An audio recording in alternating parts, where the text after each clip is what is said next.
All right, so as the search continues, Mike Kafka interviews today, but the buzz is around DeMeco Ryans. DeMeco Ryans seems like the people's choice. Take with that what you will. Not always the right choice, but the people's choice is definitely DeMeco Ryans. Nick Sirianni wasn't the people's choice, neither was Doug Peterson. But around here, where the buzz might even matter a little bit more, DeMeco Ryans is the people's choice. And oh, by the way, he also has one hell of a resume. So you have that.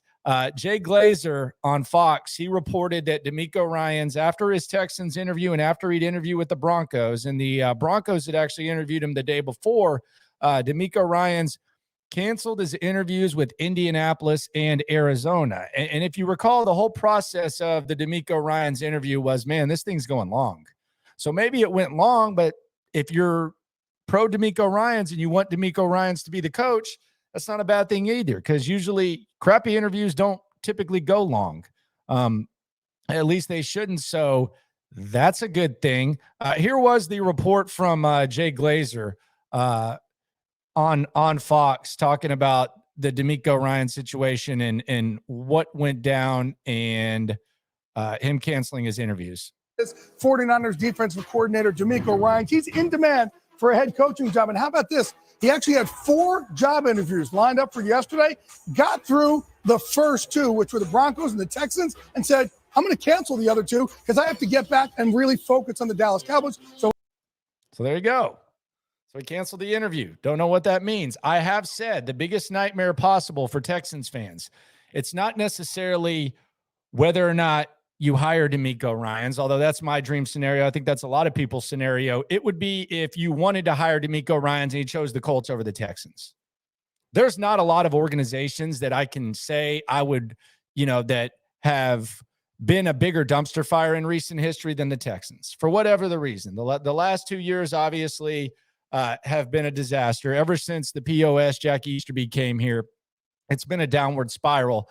But the Indianapolis Colts, that's an absolute train wreck, disaster, hell no situation. Jim Irsay has lost his mind. Chris Ballard has been neutered to where the last 2 major decisions that have been made haven't even been his decisions. It's a disaster. They've interviewed 14 people. I don't know if DeMeco Ryans is going to reschedule his interview or not. I asked Kevin Bowen out there in Indianapolis. He said he doesn't know, but that's probably going to be the last guy they interview, which is probably a good thing because I think they've interviewed about 79 people now.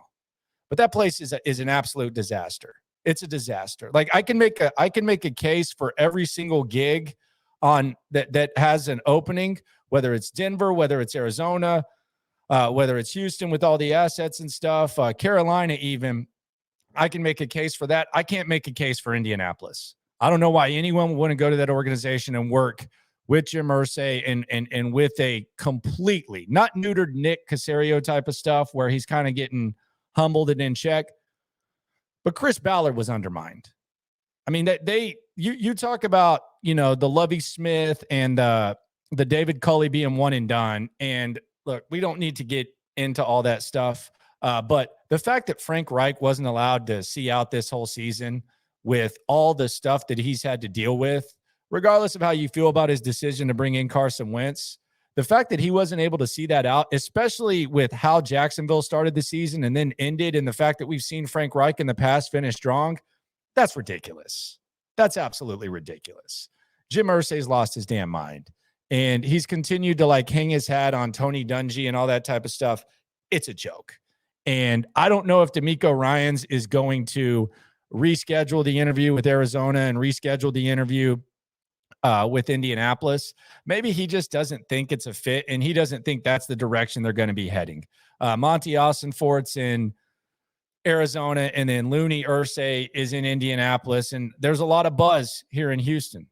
J.J. Watt endorsed DeMeco Ryans. I don't know their relationship. I just would assume that if J.J. Watt heard through the grapevine that DeMeco Ryans didn't want the gig, I don't see why he would pretty much endorse him for the job. You know what I mean? Like, you're not going to put that out there if you don't think there's a possibility. So maybe you shoot a text and say, hey, how'd the interview go? Do you want the gig? I just don't see a blind endorsement from J.J. Watt if he didn't have some sort of idea that maybe DeMeco was interested. And oh, by the way, they often say follow the money. The money right now in Las Vegas, the betting favorite to be the next head coach of the Houston Texans, it is DeMeco Ryans as we sit right now. Now, Mike Kafka interviewed today, coming off the loss yesterday in Philadelphia. I don't necessarily think that matters. I think people put too much stock in what happens in the final game. And quite frankly, I think a lot of people only watch that example of the game. So even if DeMeco loses to the Cowboys, I'm not going to sit here and say that his stock falls. Or if the Giants had beaten the Eagles, I'm not going to say those guys' stock falls. I think the entire body of work really does matter. And DeMeco already has his body of work no matter what happens. Furthermore, if they do lose, if they are going to hire DeMeco Ryans, they'll probably be able to do it a lot sooner than if San Francisco does make a deep run. I think the second interviews wouldn't be till around early February, and the hire would happen a little bit later. So if DeMeco is the guy, and make no mistake about it, that's who the fans want.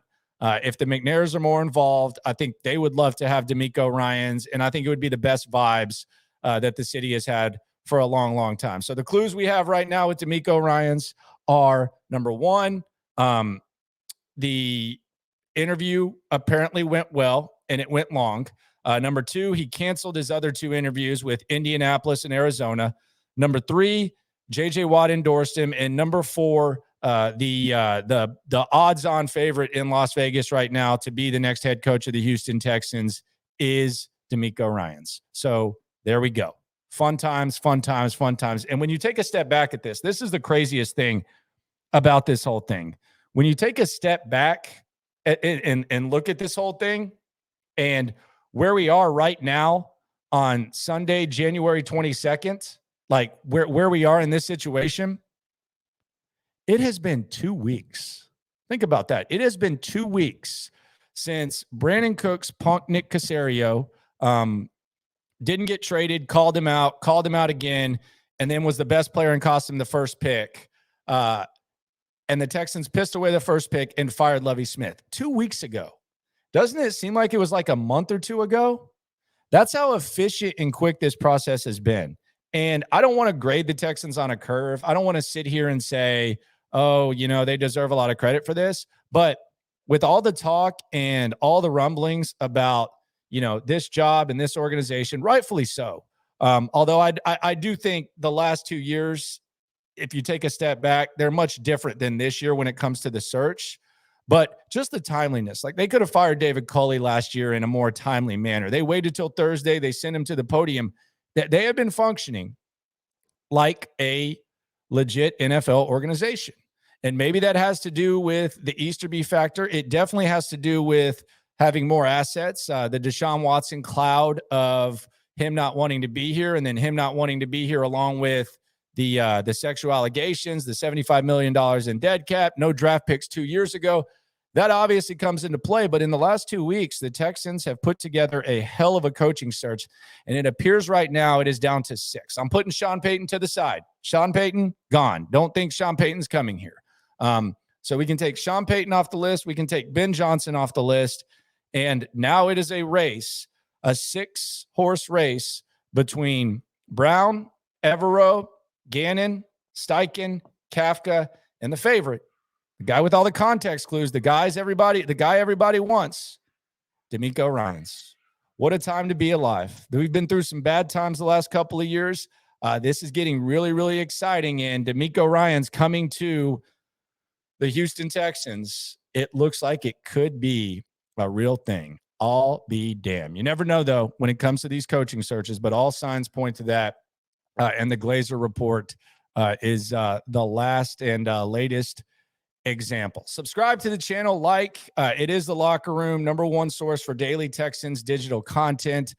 You can hear me Monday through Friday, 10 to 2 on Sports Radio 610. Shout out to the other people doing their things digitally. Cody Stutes, 713 Sports, and all the other guys doing it. There's not a lot of Texans content, but whether you're a Texans fan or not, appreciate you coming through, liking, subscribing.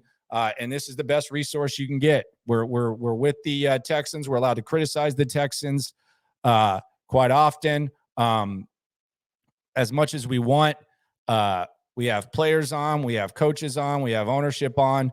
We're in the parking lot before games, tailgating, in the locker room after games. So it's as good of access and as good of information and as good of informed entertainment as you can get. And strong recommendation in the loop Monday through Friday, 10 to 2 on Sports Radio 610. Appreciate everyone for coming through.